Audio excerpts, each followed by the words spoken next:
안녕하세요, 수험생 여러분. 이번 시간은 민법 제28강 담보물권에 대해서 강의를 드리도록 하겠습니다. 담보물권 그러면 유치권, 질권, 저당권이 있는데 이 중에서 우리 시험 범위에 들어가는 것은 질권 빼고 유치권과 저당권 그랬죠, 그죠? 그런데요, 여러분 이 생각 한번 해보세요. 자, 우리가 지금 물권법 공부하는데 자, 물권법은 점유권이 있고 소유권이 있다. 소유권이 뭐였어요? 가장 완전한 권리. 그 부동산을 사용, 수익, 처분할 수 있는 권리 이랬잖아요. 그러면 사용권을 빌려준 거죠. 그죠? 사용권을 준 거죠. 지상권, 지역권, 전세권 그랬잖아요. 근데 처분권을 줬다. 이게 뭐였어요? 유치권, 질권, 저당권 그랬죠. 근데 담보물이 동산이면 이제 질권이니까 동산은 우리 시험범위에서 빠지고 유치권하고 저당권, 지금 이거 보려고 하는 거잖아요. 이것을 이제 지상권, 지역권을 용익물권이라고 그랬고 유치권, 질권, 저당권을 뭐라고 그랬어요? 담보물권 그랬잖아요. 자, 그런데 봐보세요. 처분권을 줬다는 말이 우리가 아파트를 담보물로 제공하고 부동산을 담보물로 제공하고 국민은행에서 1억 원을 빌렸단 말이에요. 그러면 국민은행은 내 아파트에 저당권이 있잖아요. 근데 내가 변제를 안 해요. 그러면 어떻게 해요? 저당권자는 자, 내가 아파트 처분하기 싫어도 경매로 처분해 버린단 말이에요. 경매 신청권이 있죠? 경매 신청권이 있고 거기에서 어떻게 가는 거예요? 예, 경매 신청권이 있죠, 그죠? 경매 신청하고 그 다음에 거기에서 어떻게 해요? 다른 채권자보다 우선해서 배당받을 권리가 있다 그러죠, 그죠? 우선해서 배당받을 권리, 그걸 뭐라고 그래요? 우선 변제권 그러잖아요, 그죠? 자, 그런데 유치권 봐보세요. 유치권, 우리 유치권 뭔지 아직 몰라요. 그래도 통밥으로 한번 찍어보세요. 유치권자는요, 경매 신청권이 있을까요, 없을까요? 우리 수강생들이 많이 헷갈려 하는데 이걸 암기하려고 하지 마시라고 말이에요. 뭐예요? 처분권을 줬다고 그랬죠. 그럼 유치권자도 당연히 뭐예요? 경매 신청권이 있을 거 아니에요. 그런데 경매 신청권이 있어요. 경매 신청권 있어요. 그러니까 처분권을 줬다고 표현을 하는 거죠. 다만 유치권자는 자, 우선 변제권이 없다 그럴 뿐이에요. 청구하는 권리가 아니니까 우선 변제권이 없다 이런 거예요. 그래서 이 경매 신청권이 있다는 거 당연히 뭐예요? 처분권이 있으니까. 자, 그렇게 먼저 생각하고 가는 거예요. 자, 그러면 이제 유치권을 보려고 하는 건데요.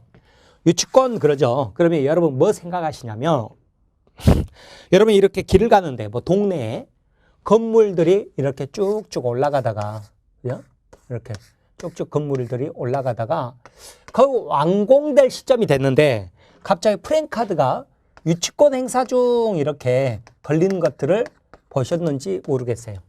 구분 건물 같으면 뭐 2층 어느 한쪽에가 유리창에가 뭐 유치권 행사 중 이렇게 뭐 걸린 경우도 있고 그러죠, 그죠? 자, 이게 뭐냐 그랬더니요, 거의 대부분 건축주가 부도가 났을 거예요. 그래서 건설 공사를 하는 사람에게요, 공사 대금을 못 준 거죠. 그랬을 때 이 공사동 공사업자가 이 건물을 유치하고 있다 그러거든요.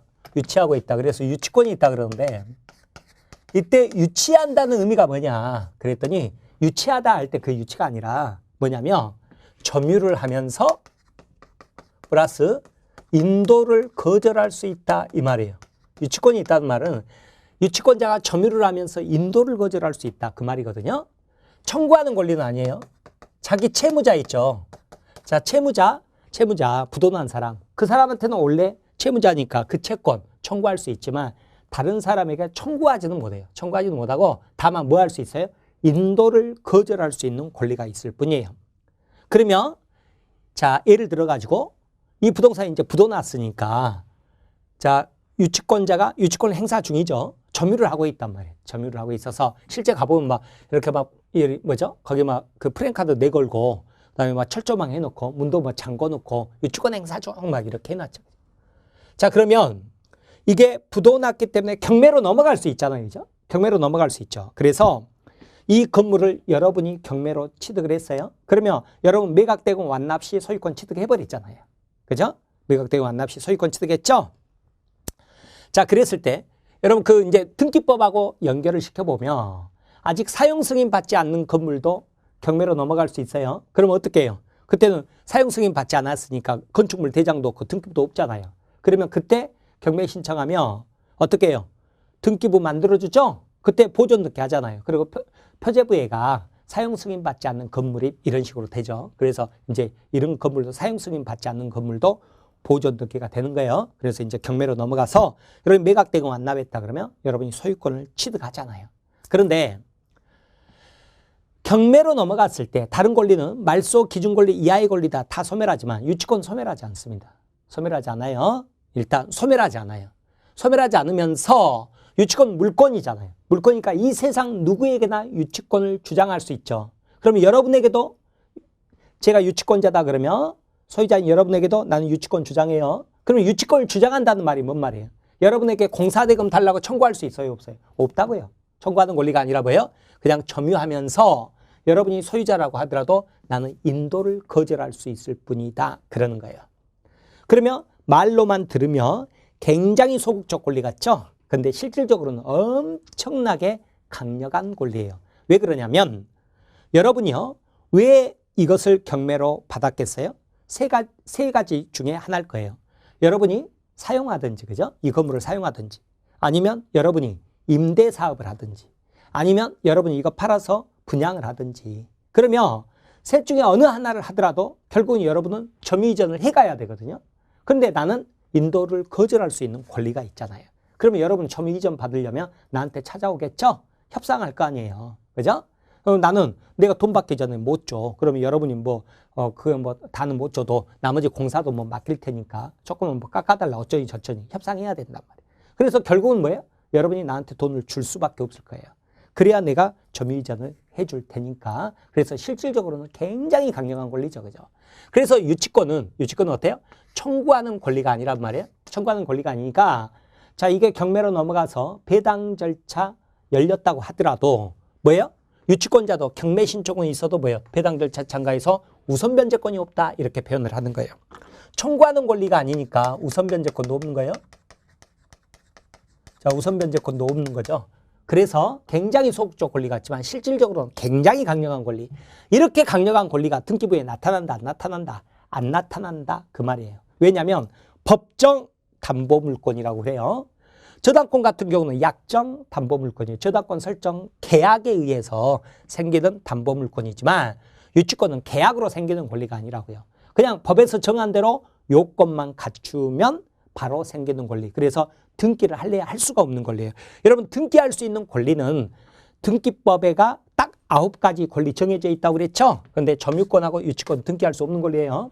예, 그래서 등기 안 해도 법정 담보물권이라 성립을 하는 거고요. 자, 그러면 우리가 유치권이 있다는 것을 어떻게 아느냐 그 말이죠. 그러면 누구한테 물어보지? 여러분 그렇게 생각할지 모르지만 남이 공인중개사인 여러분에게 이거 유치권 있습니까 없습니까 물어본다고요. 그러면 여러분이 판단해 줄 수 있는 능력이 있어야 돼요. 왜요? 우리 공인중개사는 중개뿐만 아니라 뭐도 있어요. 경매 신청 대리권이 있죠. 그러면 경매에 남을 대리해서 돈 받고 참가할 때는 이렇게 등기부에 나타나지 않는 유치권이 있는 건물이냐 아니냐 이 정도 판단할 수 있는 능력이 있어야 되니까. 자, 그러면 이제 유치권 요건을 한번 봐보는 거죠. 그죠? 요건을 보면 첫 번째 그 물건에 관하여 생긴 채권이어야 된다 그래요.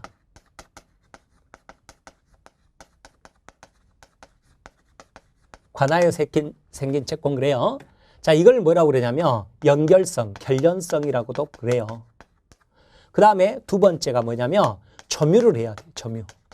점유를 해야 돼야 유치권이 성립해요. 점유를 상실해버리면 유치권도 소멸하는 거예요. 그 다음에 세 번째 공사대금 돈 받을 거 있잖아요. 돈 받을 게 외상채권이다 그러면 지금 받을 게 아니죠. 근데 지금 유치권 행사한다 이럴 수가 없어요. 그래서 그 채권이 피담보 채권이 변제기가 도래해야 된다 그래요. 이 세 가지 요건을 갖춰야 유치권이 성립하는 거예요. 자, 그러면 이제 조금 더 세부적으로 가보는 거예요. 그 물건에 관하여 생긴 채권이다 그랬잖아요. 결련성. 그러면 예를 들어 가지고 지금 공사대금 있잖아요. 공사대금은 그 물건에 관하여 생긴 채권이냐. 여러분 관하여 생긴 채권 얼른 머릿속에 안 들어오죠. 그러면 어떻게 생각하시냐면 뼈와 살을 만든 비용 이렇게 알아두세요. 이 건물이라는 몸체 있죠? 이 몸체에 뼈와 살을 만든 비용 이렇게 생각하시면 돼요. 그러면 공사대금은 관하에 생긴 채권 뼈와 살을 만든 비용입니까? 맞죠, 그죠? 그러니까 공사대금을 못 받았다. 그러면 공사대금을 피담보 채권으로 유치권 행사할 수 있다, 없다? 있다. 이렇게 가는 거죠. 그죠? 유치권 행사할 수 있어요. 자, 그런데 봐보세요. 예를 들어서 식비 같은 거요. 여러분, 공사 현장 인부들이 밥 먹던 식당을 한밭집이라고 흔히 표현하는데 한밭집 식당 주인이요. 자, 식비를 못 받았다고 유치권을 행사할 수 있느냐? 그 문제죠. 그죠? 안 됩니다. 왜요? 이 밥은 누가 먹었어요? 사람이 먹었지 건물이 밥 먹은 게 아니잖아요. 직접적으로 뼈와 살을 만든 비용이 아니거든요. 그래서 유치권 성립한다, 안 한다? 안 한다. 이렇게 이야기를 하는 거예요. 유치권 성립하지 않는데 가운데서 애매한 게 뭐가 있냐면 인테리어 비용입니다. 인테리어 비용인데 자, 인테리어 비용 이렇게 나왔을 때는 여러분이 주의하셔야 되는데 실질적으로 판단을 해야 됩니다. 예를 들어 가지고 자, 실내 화장실을 만들었다. 그러죠? 실내 화장실 만들었다. 그럼 떼갈 수 있어요, 없어요? 없죠. 그런데 건물 가치를 증가시켰잖아요. 그러면 이런 것을 뭐라고 그랬어요? 유익비라고 그랬죠. 그죠? 유익비. 자, 이런 것은 뼈와 살을 만든 비용입니까? 예, 맞죠. 그죠? 그러니까 뭐예요? 유치권이 성립한다. 그러죠. 유익비뿐만 아니라 필요비 있죠. 수선비. 수선비 같은 것도 보일러 놨다. 수선비 이런 거 있잖아요. 그죠? 자, 이런 것도 뭐예요? 그 물건의 가나에 생긴 채권, 뼈와 살을 만든 비용이니까 유치권 성립하는 거예요. 그런데 법률 용어는 아닙니다만 도배장판한 거, 인테리어, 뭐 전등 달고 이런 거 있죠. 이것을 제가 사치비라고 표현할게요. 법률 용어는 아닌데 사치비 같은 경우는 유치권 인정 안 된다는 게 우리 판례입니다. 아마도 제 생각인데요. 이것은 뼈와 살을 만든 비용이 아니라 포장하고 화장한 비용으로 보는 것 같아요. 그래서 유치권 성립하지 않습니다. 자, 그러면 하나 더요. 민법 선생 후배가 있습니다. 제 후배가 뭐 하는 애냐면 그 잘생긴 친구인데 철근을 건설회사에 납품하는 친구입니다. 그러니까 예를 들어서 이 건물을 현대건설이 짓고 있다 그러면 현대건설은 공사대금 못 받으면 이 건물을 유치할 수 있는 유치권이 있죠. 그런데 우리 후배는 뭐라고요? 자기가 직접 공사하는 게 아니라 공사업자한테 그 철근을 납품하는 사람이에요. 납품하는 사람. 그런데 그때 공사대금이 아닌 납품, 즉 뭐예요? 자재대금이죠. 자재. 건설 자재대금이죠. 자재대금. 자재대금을 못 받았을 때 이 건물을 유치할 수 있느냐. 얼른 생각하면 어떻게 돼요? 이 자재가 결국은 뼈와 살이 된 거 아니냐 이렇게 생각할지 모르지만 안 됩니다. 유치권 안 돼요. 왜 우리 후배는 유치권 없어요? 왜 그러느냐? 현대건설이 이 자재 가져다가 다른 현장에서 썼을 수도 있잖아요. 단순한 물품대금이라고요. 그래서 이것은 그 물건에 관하여 생긴 채권이라고 봐주지를 않습니다. 그래서 민법 선생 후배 뭐 한다고요? 건설회사에게 철금 납품하는 애. 그러면 그 납품대금은 뭐예요? 공사대금이 아니라 자재대금, 물품대금이라고. 물품대금. 그것은 유치권 인정된다, 안 된다? 안 된다. 민법 선생 후배는 유치권 없어요. 자, 먼저 그렇게 알아두시기 바랍니다. 자, 그 다음에 점유를 해야 돼요. 그래야 유치권이 성립합니다. 아무리 공사대금에 관한 것이라도 점유를 하지 않아버리죠. 그러면 유치권 성립하지 않습니다. 그런데 여러분 점유라는 것은 우리 뭐라고 그랬냐면 직접 점유도 있고 간접 점유도 있다고 그랬죠. 그러면 직접 점유도 점유권 인정되고 간접 점유도 점유권 인정되잖아요. 그죠? 자, 그러면 자, 시험 아주 잘 나와요. 간접 점유자도 유치권 주장할 수 있다 없다? 있다. 이렇게 간접 점유도 유치권 인정되는 거예요. 다만 불법 점유면 안 돼요. 불법 점유면. 불법 점유면 유치권 인정 안 됩니다. 네, 그 다음에 이제 뭐라고요? 변제기가 도래해야 된다. 그렇게 이야기를 드렸죠. 그죠? 자, 그렇게 봐두시기 바랍니다. 그래서 어쩌냐면 예를 들어 가지고요. 자, 여러분이 오피스텔 같은 것을 분양을 받았거든요. 분양 받았죠. 그죠? 그런데 건축주가 부도나 버렸대요.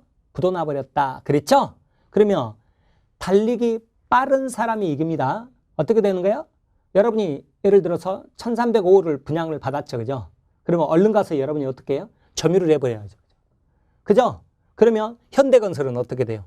자, 공사대금이라도 점유를 하지 않았기 때문에 유치권이 성립하지 않는단 말이에요. 그런데 여러분이 가기 전에 만약에 1305를 현대건설이 먼저 점유해버렸죠? 그러면 어떻게 돼요? 현대건설이 유치권 주장해버리면 여러분은 꼼짝없이 당하는 거죠. 그죠? 당하는 거예요? 자, 그런데 여러분이 먼저 점유를 했어요. 여러분 점유했다 그러면 현대건설은 유치권 인정 안 되죠. 그죠? 인정 안 되는데 여러분이 밤중에 집에 가서 자고 있죠. 여러분이 이제 점유했다는 말은 열쇠 다 이렇게 바꿔놨다 그 말이잖아요.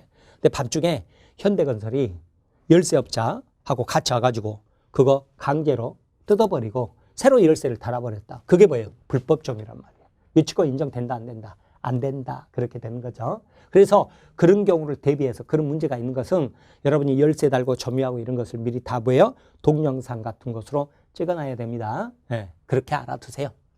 자, 그래서 이제 세 가지 요건 이렇게 먼저 공부를 한 거예요. 자, 그 다음에 이제 조금 깊이 들어가 봅니다. 자, 뭐냐면 예를 들어서 자, 어떤 케이스냐면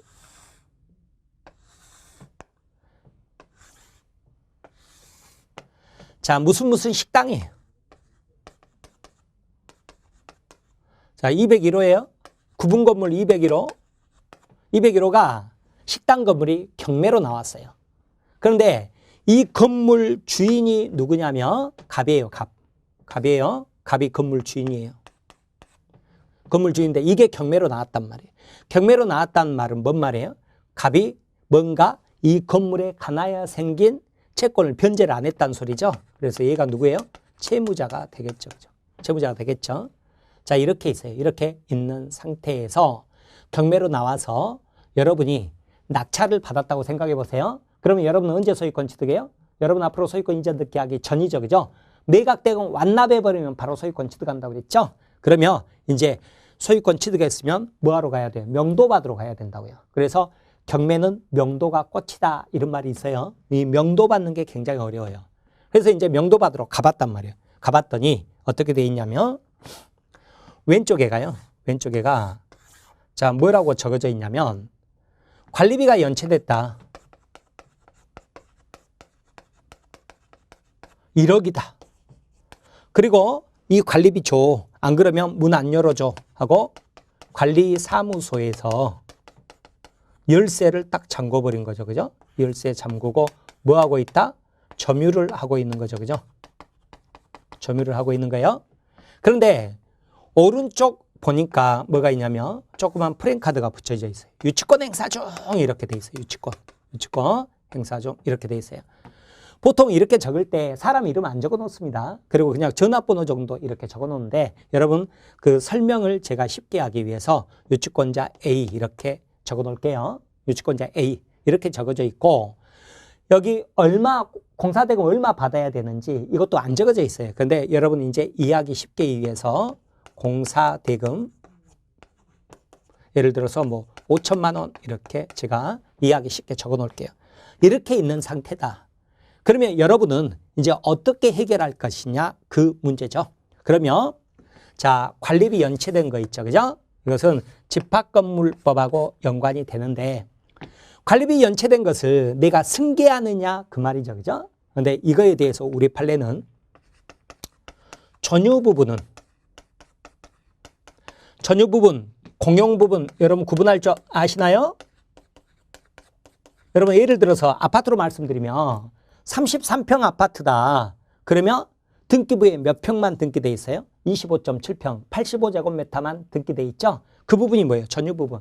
뭐예요? 문 열고 들어가면 나만 쓸 수 있는 공간. 이게 전유 부분이죠. 그럼 나머지 7, 8평이 뭐예요? 복도, 계단, 엘리베이터에 대한 권리.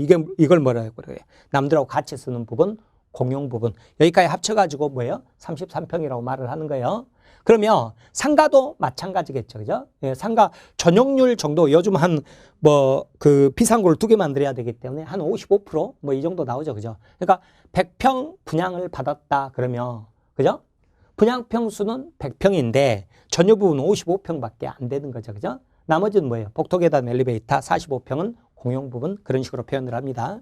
자, 그러면 전유 부분에 대해서는 승계하지 않습니다. 내가 책임질 일이 없어요. 그런데 공용 부분은 복도계단 엘리베이터 승계합니다. 내가 책임져야 돼요. 다만 그 부분에 대한 연체료 있죠. 그죠? 예, 연체료는 승계하지 않습니다. 그러니까 이 사실을 알고 여러분이 관리사무소 가가지고 자, 전유 부분 빼고 공용 부분에 대한 관리비가 얼마냐? 얼마냐? 그렇게 해서 협상을 하셔야 됩니다. 그런데 실제 사례에서 가보면요. 관리비 해가지고 막 1억, 2억 막 마음대로 적어 놓습니다. 왜 관리사무소에서 이렇게 적어 놓을까요?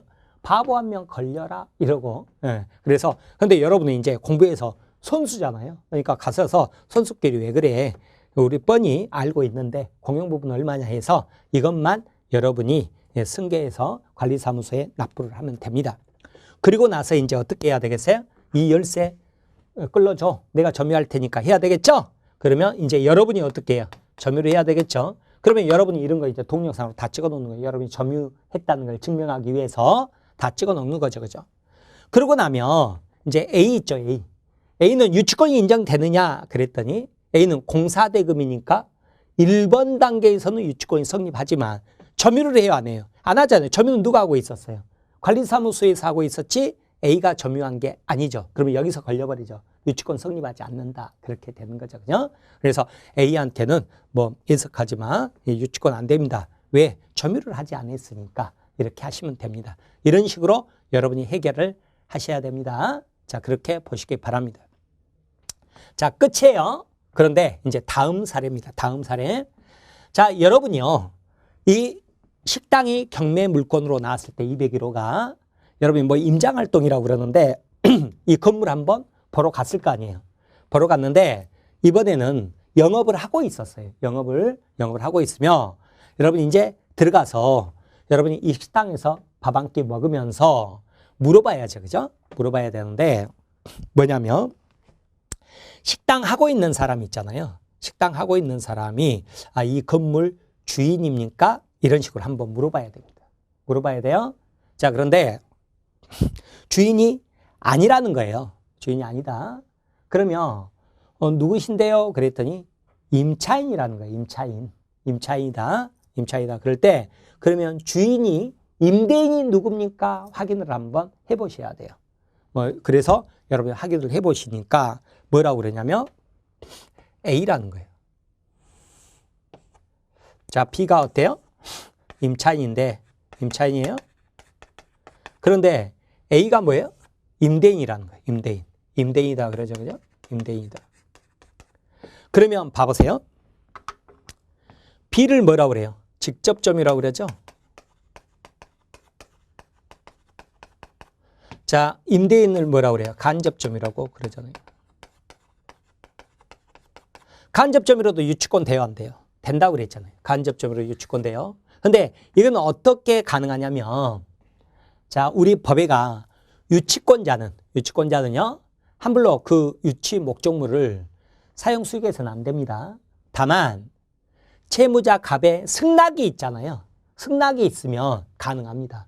사용도 가능하고 대여도 가능하고 그렇게 해서 월세 받잖아요. 월세 받는 것을 뭐라고 그래요? 월세를 과실이라고 하죠. 그죠? 그래서 그 과실을 수취해서 받아서 자기 그 채권에 충당할 수 있는 권리가 있습니다. 그래서 과실 수취권이 있다. 유치권자는 과실 수취권이 있다. 그렇게 표현을 합니다. 자, 이때는 유치권 되는구나 여러분이 생각을 하셔야 됩니다. 왜요? 간접점유자도 유치권이 인정되니까. 그런데 그게 아니라 임대인이 누굽니까? 그랬더니 채무자 갑이라는 거예요. 그러면 여기가 간접점유고 여기가 직접점유. 유치권 주장하는 사람이 있지만 이 사람은 점유를 해요, 안 해요? 안 하잖아요. 그러면 유치권 안 되는구나 이렇게 생각하고 가셔야 된다고요. 알겠죠? 자, 그렇게 생각하십니다. 그렇게 생각하시기 바랍니다. 그런데 주의할 거 채무자가 직접 점유를 하고 채권자가 간접 점유하는 관계 있죠? 이 관계에서는 유치권을 인정 안 해버립니다. 인정 안 합니다. 왜냐하면 둘이 짜고 경매 받은 사람을 해할 수 있기 때문에. 무슨 말이냐면 자, 갔을 때 채무자, 이 건물 주인 채무자가 식당을 하고 있었거든요. 그러면 당연히 우리는 어떻게 생각해요? 여기는 A가 점유를 하지 않구나 이렇게 생각하고 있겠죠? 그렇게 생각했는데 나중에 보니까요. 채무자가 직접 점유고 자 A가 간접 점유라고 둘이 주장하는 거예요. 이건 뭐예요? 둘이 짜고 A가 뭐예요? 5천만 원이라도 받아서 둘이 나눠 갖자 이거죠. 그래서 경매 받은 사람을 해야할 수 있기 때문에 유치권은 성립하지 않는다 이렇게 가는 겁니다. 다만 점유라는 것은 꼭 처음부터 할 필요는 없습니다. 처음부터 할 필요는 없고요. 채권이 먼저 성립한 다음에 나중에 점유를 해도 유치권이 성립하고요. 그 다음에 점유를 먼저 했다가 이 경우 같은 경우는 점유를 먼저 한 사람이죠. 점유를 먼저 했다가 나중에 채권이 생겼다. 그때도 뭐예요? 유치권은 성립하는 거예요. 성립하는데 그게 조금 어려운 판례인데 경매 개시 결정이 되고 난 다음에 그러니까 경매로 넘어가고 나서 나중에 채권이 성립했거나 혹은 점유를 하죠. 그죠? 점유를 했다 그러면 나중에라도 점유를 했기 때문에 유치권 성립은 합니다. 성립은 하지만 경락인에게 유치권을 주장, 대항하지 못한다. 그렇게 표현을 합니다. 굉장히 어려운 판례입니다. 이번 29회 때도 이것을 가지고 독자적으로 박스 문제 나오고 그랬는데 뭐 저는 우리 수험생 수준에서는 그것도 집에서 1시간 시간 주고 풀어라 그러면 풀 수 있을 텐데 긴장된 시험장에서 1분 안에 그 문제를 풀기는 거의 불가능하지 않았을까 그런 생각이 듭니다. 근데 아무튼 그런 판례가 있습니다. 그래서 아무튼 점유는 처음부터 할 필요가 없습니다. 나중에라도 점유하면 유치권 성립합니다. 그러나 경매 개시 결정 등기 후에 만약에 점유를 했다 그러면 유치권 성립은 하지만 경락인에게 대항할 수 없다. 그러나 그것보다 더 중요한 게 뭐냐면 채무자가 직접 점유고 채권자가 간접 점유한 상태에서는 이거는 설령 간접 점유라고 해도 유치권 자체를 인정을 안 해버립니다. 자, 이렇게 봐두시기 바랍니다. 자, 그런데 자, 이 공사대금 5천만 원 있죠. 그죠? 이 5천만 원을 외상채권이라고 생각해 보세요. 그러면 A 입장에서는 설령 가나에 생긴 채권이고 점유를 했다 하더라도 변제기 도래했어야 안 했어요? 변제기 도래하지 않았잖아요. 그죠? 그러면 유치권 성립하지 않습니다. 자, 그렇게 알아두세요. 그래서 어쩌냐면 이 유익비 있죠. 그죠? 유익비에 대해서는 뭐가 있냐면 유익비요? 필요비는 그게 안 되는데 유익비는 법원이 그 기간을 허여할 수 있다. 연장해 줄 수 있거든요. 연장해 줘 버렸어요. 필요비는 안 돼요. 필요비는 법원에 필요비는 수선비잖아요. 수선비. 임대인이 수선해야 될 것을 임차인이 자기 돈으로 수선했으니까 즉시 청구할 수 있잖아요. 그러니까 이거는 연장 안 돼요. 근데 유익비 같은 경우 법원에서 연장해 줄 수 있거든요. 그럼 어떻게 되죠? 자, 유익비도 원래 유치권이 성립하지만 유익비를 법원에서 연장해 줬다 그러면 뭐가 돼요? 변제기가 도래하지 않았죠. 그죠? 변제기가 도래하지 않았기 때문에 이때는 유치권 성립해야 하네요.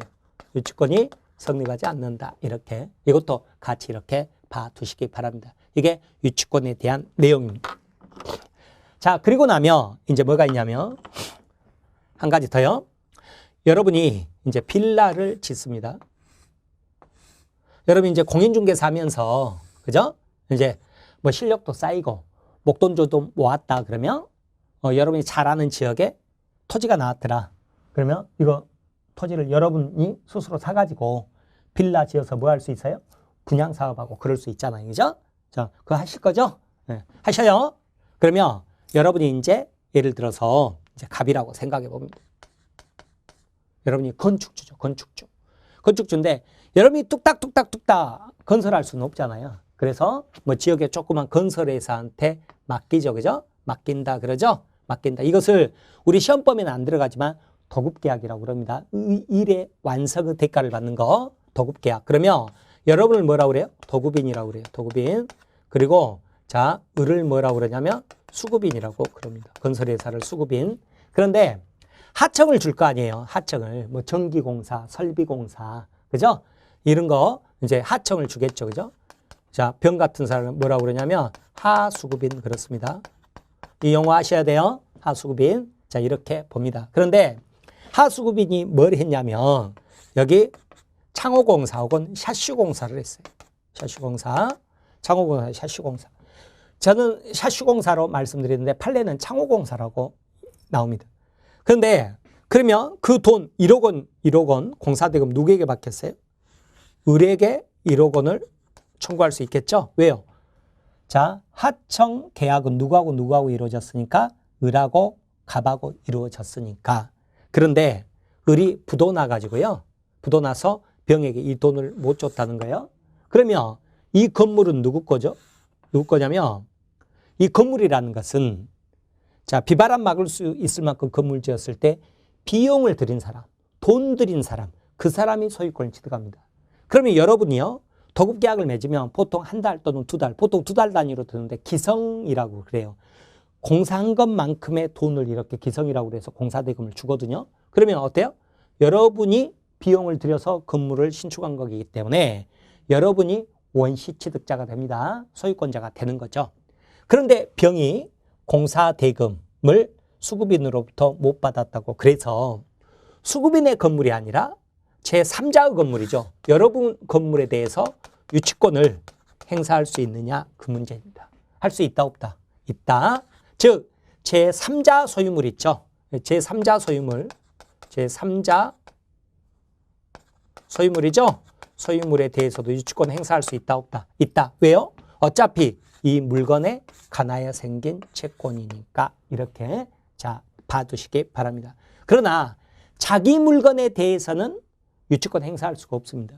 예를 들어서 법률 용어는 아닌데 분양불계약이라는 게 있어요. 도급계약을 할 때 기성만큼 돈을 주는 게 아니라 얘가 지역이 아주 좋다 그러면 건설회사가요. 내 돈으로 건물 지어줄게. 대신에 분양되고 나면 받아줄 테니까 그 분양되고 나면 공사대금 받을 테니까 나에게 이 건설 공사를 할 수 있도록 해줘. 뭐 강남 같은 데서 한다 그러면 건설회사들이 분양 100% 확신하기 때문에 이런 식으로 달라든단 말이에요. 그러면 분양 부릴 때는 누구 돈으로 건물을 지었죠? 수급인 돈으로 지었죠? 그럼 수기는 뭐예요? 원시취득, 자기 건물이란 말이에요.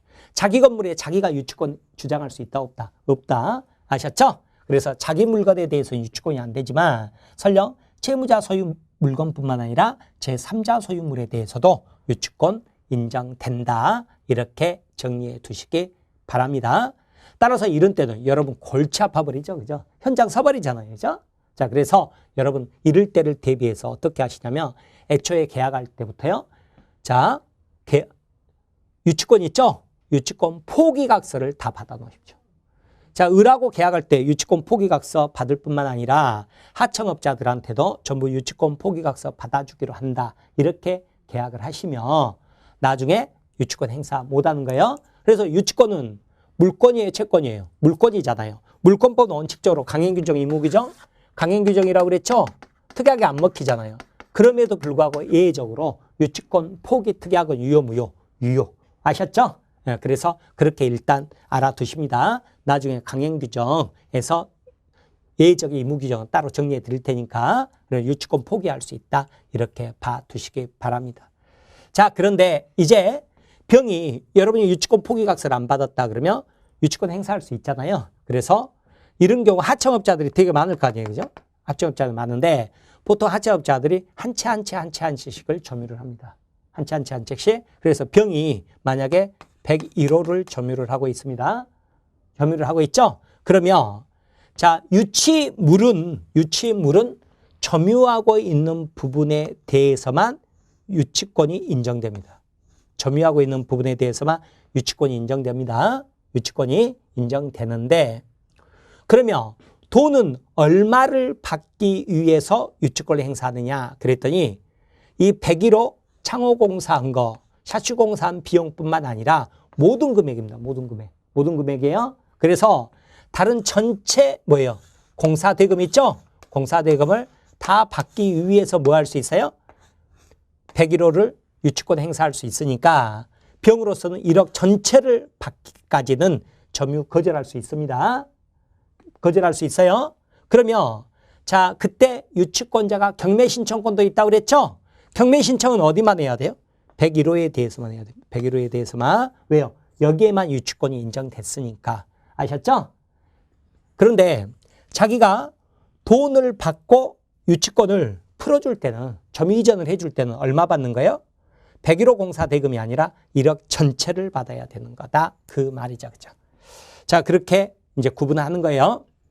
자, 그 다음에 아까 말씀드렸듯이 유치권자는 채무자의 승낙이 없는 한 사용, 그죠? 대여, 뭐 담보 제공 못 한다고요. 못 하는데 다만 보존을 위한 사용은 할 수가 있습니다. 그러니까 병이 여기 들어가서 살아버리죠. 그죠? 살아버리는 것을 보존을 위한 사용으로 보고요. 보존을 위한 사용일 때는 채무자의 승낙이 필요가 없습니다. 필요 없이도 얼마든지 뭐예요?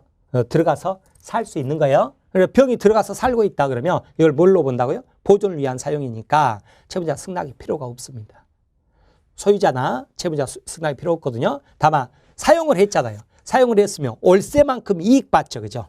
월세만큼 이익 본 거에 대해서는 뭐래요? 부당이득으로 반환해야 된다. 그 말이죠. 부당이득 반환 해야 돼요. 이게 이제 유치권에 대한 내용들입니다. 자, 그러면 전체적으로 유치권에 대한 그림을 이렇게 그려본 다음에요. 그 다음에 우리 기본서로 확인을 한번 해보죠. 자, 교재 334페이지를 보면 담보물권에 대한 설명들이 쭉 나오거든요. 자, 그 중에서 조금 있다가 저당권 설명드리면서 335페이지 거기 담보물권의 통유성 나오죠. 공통된 성격. 자, 이것은 나중에 설명드릴 테니까 일단 337페이지를 펴보시기 바랍니다. 유치권 나오죠. 그죠? 유치권 나오는데 자, 유치권 먼저 339페이지 법조문부터 봐보죠. 그죠? 법조문부터. 자, 339페이지 법조문 320조 나오죠. 그죠? 이랑 뭐라고 되어 있냐면 타인의 물건 또는 유가증권. 유가증권은 뭐 우리하고 관계없으니까 생각하지 마시고요. 타인의 물건을 점유한 자, 점유동그라미, 점유한 자는 그 물건이나 유가증권에 관하여 생긴 채권, 관하여 생긴 채권 동그라미, 그 다음에 변제기 동그라미, 변제기 동그라미. 그러면 점유, 관하여 생긴 채권, 변제기 요건 다 나왔죠. 그죠? 변제기 있을 때 변제를 받을 때까지 그 물건을 유치할 권리가 있다 그랬죠. 유치 동그라미. 유치가 뭔 뜻이라고요? 점유 플러스 인도 고절. 그러나 청구 X. 자, 이항 보면 전환교정은 그 점유가 불법 행위로 인한 경우에는 적용하지 않는다. 불법 점유다 그러면 유치권 성립하지 않는다 그랬죠. 자, 그렇게 봐두시기 바랍니다. 일단 개념을 그렇게 알아두세요. 그러면 이제 338페이지 왼쪽으로 와보십시오. 자, 그러면 맨 위에 양가로 2번 유치권의 성질 나오죠. 그죠? 먼저 점유할 수 있는 권리란 말이에요. 점유를 하지 않으면 유치권은 소멸합니다. 소멸하기 때문에 점유를 해야 되는 권리다 그랬죠. 그런데 우리 이미 공부하고 왔지만 동그라미 2번 보면 유치권자는 점유를 하고 있잖아요. 점유를 하고 있죠. 그래서 점유권이 있죠. 그런데 기억본 보면 점유를 상실했다 그러면 유치권도 소멸해 버립니다. 그때 니은버 유치권의 점유를 침탈당하죠. 그러면 우리 물청에서 이미 공부했잖아요. 유치권만큼은 소유권에 대한 물권적 청구를 준용하지 않는다. 그래서 유치권에 대한 물권적 청구는 없습니다. 그러면 그때는 뭔만 하라고요? 점유권에 대한 물권적 청구권만 행사할 수 있다. 우리 앞서 물권법 총칙 부분에서 공부하고 온 사례죠. 그죠? 그 다음에 한가로 2번에 보면 법정 담보물권이라는 말이 나오죠. 그죠? 등기가 필요 없고 등기할래야 할 수도 없는 권리입니다.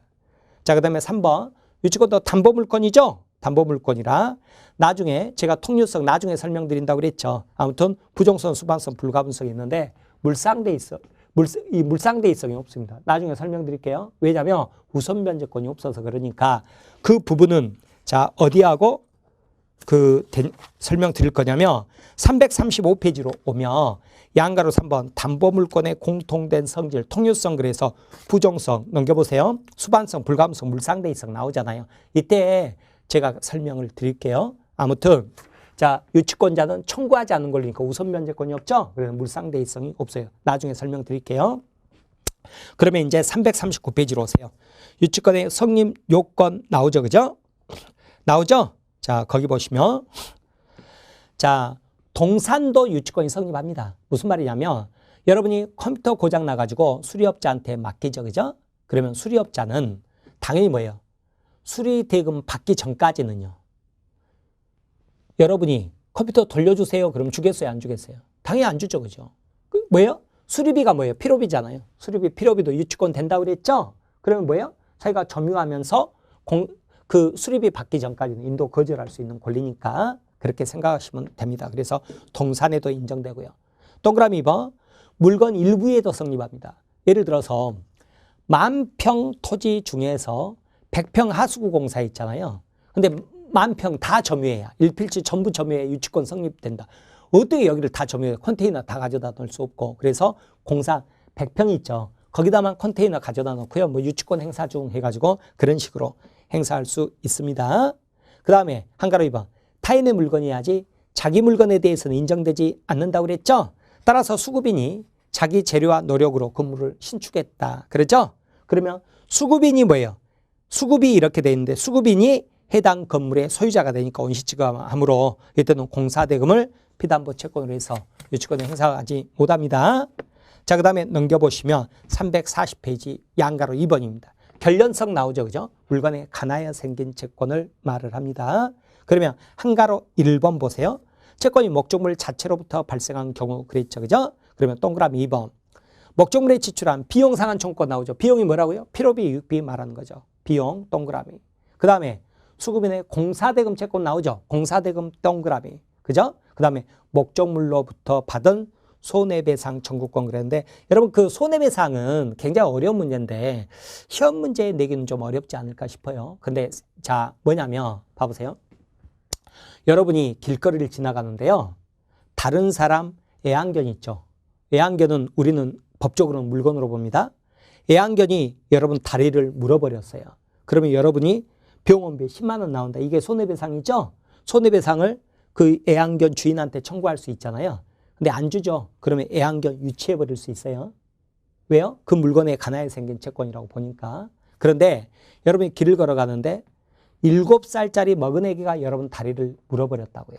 그러면 그걸 엄마한테 청구할 수 있는데 엄마가 손해배상 치료비 10만 원 안 준다고 아이를 유치할 수 있어요? 없어요?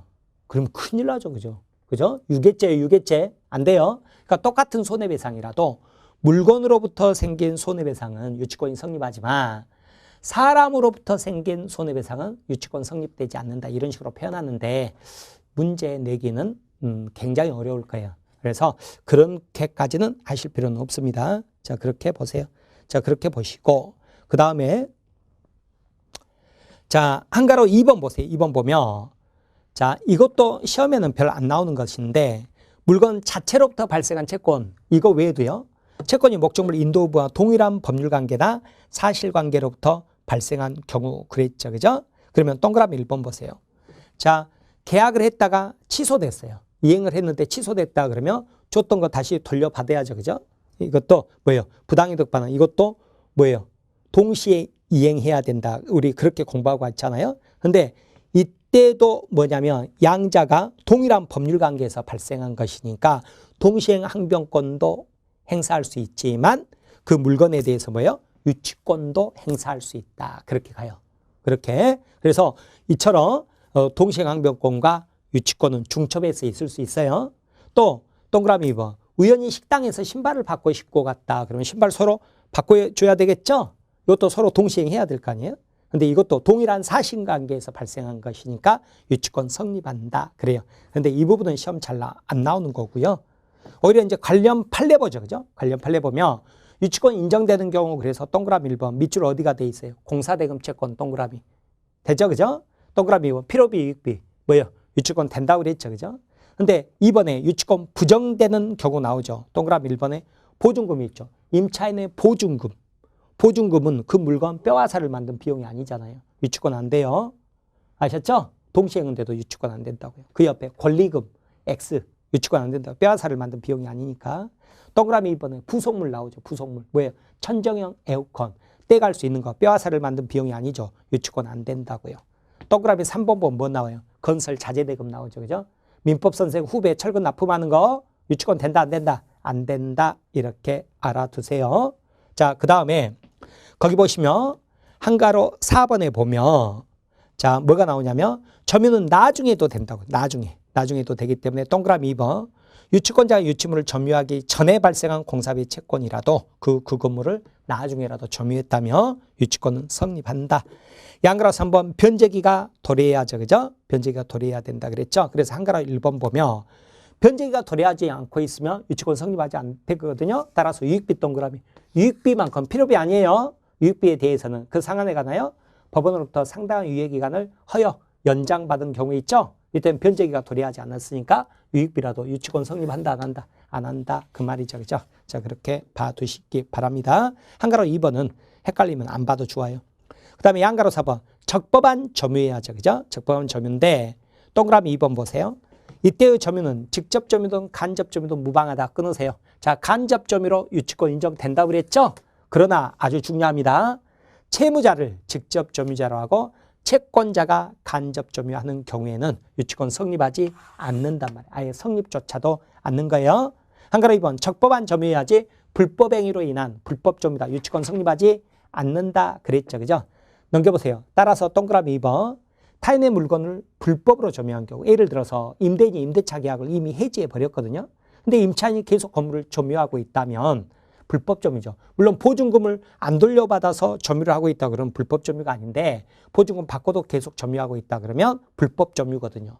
그때 임차인이 거기다가 필요비 유익비 지출을 해봤자 유치권 성립하지 않는다. 왜? 불법 점유니까. 자 그렇게 봐두시기 바랍니다. 그런데 관련 판례에서 3번 보세요. 이게 이제 굉장히 어려운 건데 자 부동산의 강제 경매개시결정 기입 등기가 격려되어 압류의 효력이 발생한 이후에 채무자가 이 부동산에 관한 공사등급 채권자에게 점유를 이전함으로써 그로하여금 유치권을 취득하게 한 경우 그랬죠. 그죠? 그럼 나중에라도 점유했기 때문에 혹은 나중에라도 피담보 채권이 성립했기 때문에 유치권 성립은 합니다. 그러나 이 유치권으로 경락인에게 대항하지 못해요. 그래서 점유자로서는 이 유치권을 내세워 그 부동산에 관한 경매 절차 매수인, 경락인 말이에요. 대항할 수 없다 그랬죠. 그죠? 즉 유치권은 성립하지만 매수인에게 유치권으로 대항할 수 없다. 굉장히 어려운 판례예요. 네, 너무 어려우면 건너뛰어도 좋습니다. 자 그렇게 보시고 그 다음에 이제 유치권의 효력 나오죠. 그죠? 효력 나오는데 유치권자 권리 한가로 1번 당연히 목적물을 유치할 권리가 있는 거죠. 그죠? 그런데 동그라미 2번 유치만 하는 것이지 그 유치물을 사용 수익할 수 있는 권리가 있는 것은 아니라고요. 원칙적으로 부정해요. 다만 부동산 임차인 등은 비용상환 청구권에 유치권을 행사함에 있어서 종전대로 해당 부동산을 계속 사용할 수 있다. 뭐예요? 보존을 위한 사용을 봐버려요. 이때는 승낙이 필요 없어요. 다만 그동안의 이득은 월세만큼 이득은 뭐예요? 부당이득으로 반환해라. 그 말이죠. 그죠? 자, 그 다음에 동그라미 3번 보면 유치권은 물권이기 때문에 이 세상 누구에게나 주장할 수 있죠. 채무자뿐만 아니라 목적물 양수인 또는 경락인에 대해서도 유치권을 주장할 수 있다. 즉 유치권은 경매의 경우에도 소멸하지 않습니다. 자, 그럼에도 불구하고요. 여러분이 경매 받았죠? 경매 받았는데 나는 인도 거절할 수 있음에도 불구하고 여러분이 명도 소송을 했어요. 명도 소송 제기했죠? 그러면 여러분이 원고가 되고 내가 피고가 됐죠.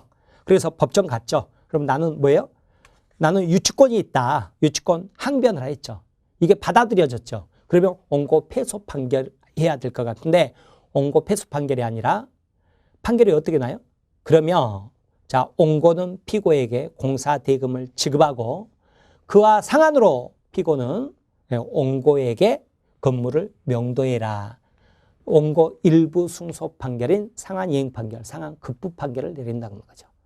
어디에서 한번 나왔을까요? 동시행항명권에서 나왔죠. 그죠? 그래서 상한이행 판결, 상한 급부 판결, 원고 일부 승소 판결인 이것은 민법에서 2번 나와요. 뭐뭐 동시행항명권하고 육치권 항변이 있었을 때. 그러면 이런 것을 이제 포스트잇 붙여놓고 시험장에서 직전 암기사항, 직전 확인사항으로 이렇게 보셔야 됩니다. 자, 그런 내용입니다.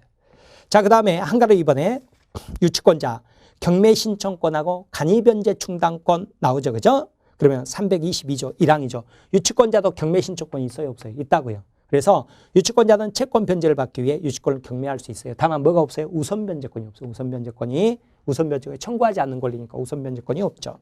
그런데 2항 간이 변제 충당 용어 굉장히 특이하죠. 그죠? 자, 예를 들어서 유치권자가 생선을 유치하고 있는데 금방 썩어버릴 거 아니에요. 근데 이거 경매 신청하기 굉장히 곤란하죠. 그죠? 즉 정당한 이유가 있을 때 유치권자는 감정인 평가에 의해 유치물로 그냥 내가 직접 이거 가져가겠다. 그리고 변제 충당하겠다. 이걸 뭐라고 그래요? 간이 변제 충당권이에요. 그래서 직접 변제 충당할 것을 자기가 결정하는 게 아니에요. 법원에 청구하는 거예요. 법원에 청구하는 거. 이걸 뭐라고 그래요? 간이변제 충당권 그러는 거예요. 간이변제 충당권 넘겨보세요. 344페이지. 자, 3번. 유치권자는 뭐가 있다고요? 과실수취권이 있다고요. 과실수취권. 유치권자는 월세 받아서. 자, 승낙이 있으면 임대할 수 있다고 그랬죠? 그러면 월세가 과실이잖아요. 그 과실을 수취해서 다른 채권보다 먼저 그 채권 변제에 충당할 수 있다. 이것을 뭐라고 그래요? 과실수취권 그래요. 자, 2항. 과실은 먼저 자기 이자에 충당하고 이자부터 먼저 꺼야죠. 그죠? 나머지가 있으면 원본에 충당한다. 그러죠. 그죠? 그 다음에 한가로 4번에 비용상한 청구권 나오죠.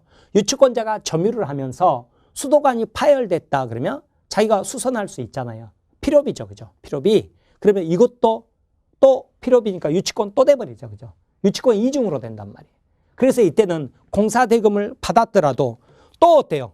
수선비 못 받으면 또 그거에 대해서 유치권 주장할 수 있다. 그 말이죠. 그죠? 그래서 비용상한 청구권이 있는 거예요. 그래서 325조 1항 유치권자가 유치물에 관하여 필요비를 지출했다. 소유자에게 상한 청구할 수 있는 거고 2항 유치권자가 유치물에 관하여 유익비를 지출했죠. 그죠? 유익비도 가능해요. 가액 증가가 현존해야죠. 항상 구조가 똑같으니까 소유자 선택에 조차 돈 줄 사람 선택에 조차 지출한 금액이나 그죠? 공사 대금이나 혹은 그것 때문에 건물 가치가 증가한 증가액 상한을 청구할 수 있고 그러다 법원은 소유자 청구에 상당한 상한기간 허용할 수 있다. 나오죠. 그죠? 뭐에 대해서? 유치권에 대해서. 필요비는 아니에요. 유치권은 항상 구조가 똑같다. 그렇게 아시면 돼요. 별채권 같은 경우는 구색가 주려고 놔둔 것이고 보지 마시고요. 자, 그러면 345페이지. 양그러면 유치권자 의무 나오죠. 그죠? 선량한 관리자 주의 의무 나오잖아요. 자, 이번 시험에도 나왔습니다만 관리 의무는요. 낮은 주의 의무가 뭐냐면 자기 물건을 보관하는 주의 의무. 낮은 주의 의무. 남의 물건을 보관하는 주의 의무, 높은 주의 의무. 이것을 선량한 관리자 주의 의무 그래요. 그래서 이번 시험에서 다음 주 선량한 관리자 주의 의무가 적용되지 않는 거. 그래서 소유권 이게 답이었던 거죠. 그러면 임차인도 남의 물건 보관, 선관 주의 의무가 있는 거고 유치권자도 남의 물건 보관 뭐예요? 선관 주의 의무가 있는 거죠. 그죠? 자, 그 다음에 2항 보면 아까 설명드렸듯이 유치권자는 채무자 승낙이 없으면 유치물 사용되어 담보 제공하지 못한다고요. 그러나 보존에 필요한 사용은 그러하지 않는다 나오죠. 그죠? 네, 승낙 없이도 가능하다. 그 말이죠. 그죠? 자, 3항 유치권자가 선관주의 의무 위반하거나 승낙 없이 사용되어 있다. 그러면 어떻게 돼요? 채무자는 유치권 소멸 청구할 수 있다. 그랬죠. 자, 그렇게 보시기 바랍니다. 자, 그 다음에 유치권은요. 동시행항벽도 마찬가지고 유치권도 마찬가지인데 자기가 유치권 행사하고 있다고 해서 안심하고 있으면 안 돼요. 시간은 째깍째깍 가는 거예요. 그래서 예를 들어서 공사대금 같은 게 5년 소멸시효로 소멸해버리죠. 그러면 돈 받을 게 없는데 유치권이 성립할 수가 없잖아요. 유치권 소멸해버리는 거예요. 그래서 유치권 행사는 채권 소멸시효의 진행에 영향을 미치지 않는다. 시간은 째깍째깍 가고 있다. 유치권 행사하고 있다고 해서 안심하면 안 된다. 그 말이죠. 그죠? 자, 346페이지 양가로 2번 유치권의 특이한 소멸 사유 나오죠. 그죠? 아까 봤죠? 1번 채무자의 소멸 청구 즉 선관주의 의무 위반하거나 승낙 없이 사용되어 담보 제공했다. 소멸 청구할 수 있죠. 그리고 소멸 청구하면 이 청구에서 유치권 바로 소멸해버립니다. 그 다음에 타담보 제공이라고 그래요. 타담보 제공. 이게 뭐냐면 여러분이 이 유치권이 있는 건물을 경매받았다고 그랬죠. 경매받았잖아요. 경매받았는데 여러분이 돈이 없어요. 돈이 없다 그러면 이럴 수 있어요. 나한테 뭐라고 그러냐면 자, 내가 돈이 없어서 그러니까 시골의 소유 토지의 저당권을 설정해 줄게. 그러니 유치권 풀고 넘겨줘. 이럴 수 있다고요. 타담보 제공하고 유치권 소멸 청구할 수 있다. 그 말이에요. 그래서 채무자는 상당한 담보를 제공하고 유치권 소멸 청구할 수 있다. 이걸 뭐라고 그래요? 타담보 제공. 누가 하는 거예요? 채무자가 아니라 그죠? 채무자 또는 소유자가 하는 거죠. 죄송합니다. 유치권자든 채권자니까. 유치권자에게 누가 하는 거예요? 채무자 또는 소유자가. 채무자 또는 소유자가 타담보 제공하고 유치권 소멸 청구할 수 있습니다. 법조문은 채무자라고 나와 있지만 소유자도 가능한 거예요. 자, 그 다음에 3번 보면 점유를 상실하면 어때요? 유치권 소멸한다 그랬죠. 그죠? 소멸한다 그랬죠. 자, 그래서 그 내용 보면 두 번째 줄 점유 침탈당했다 그러면 유치권에 기한 물권적 청구는 없다고 그랬죠. 점유권에 기한 물권적 청구권만 인정된다고 그랬잖아요.